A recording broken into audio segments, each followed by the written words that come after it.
guys, so magpapalit tayo ng coolant sa ating motmot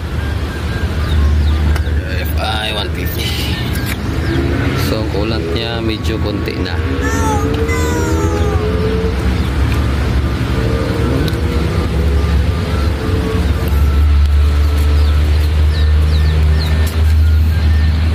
So wala nang coolant bay, ubos na yung reserva nya.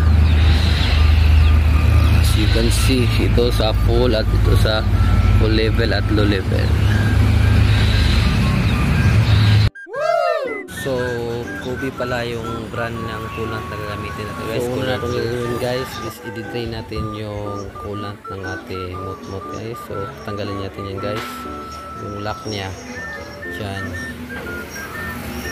So yun, so i-drain na natin. So ilagay natin sa lalagyan ng anong plastic guys, para matingnan natin kung ilan na yung laman ng coolant natin, ilan yung natira.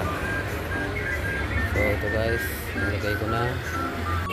So dyan guys, no, dyan natin luluwagan yung bolt. So ang size ng bolt pala is 1mm para lumabas yung coolant dyan.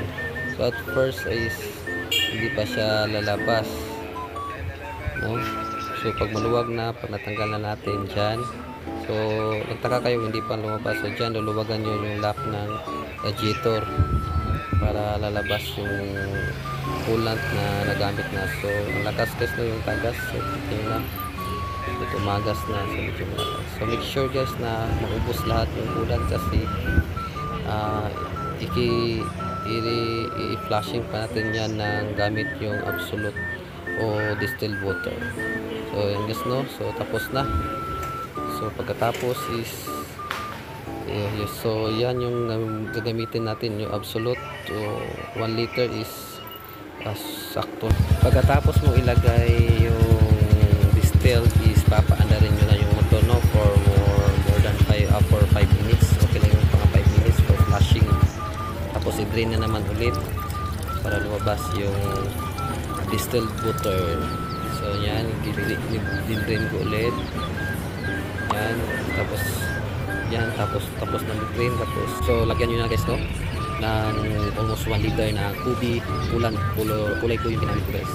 So iba yung coolant sa sasakyan at saka yung coolant sa side guys. So yan yung gagamitin, make sure nyo yung bibilin nyo is coolant yung motor. So guys, no, napunod na guys, make sure na walang ulan na lalabas guys. So dapat isilin nyo yung hose.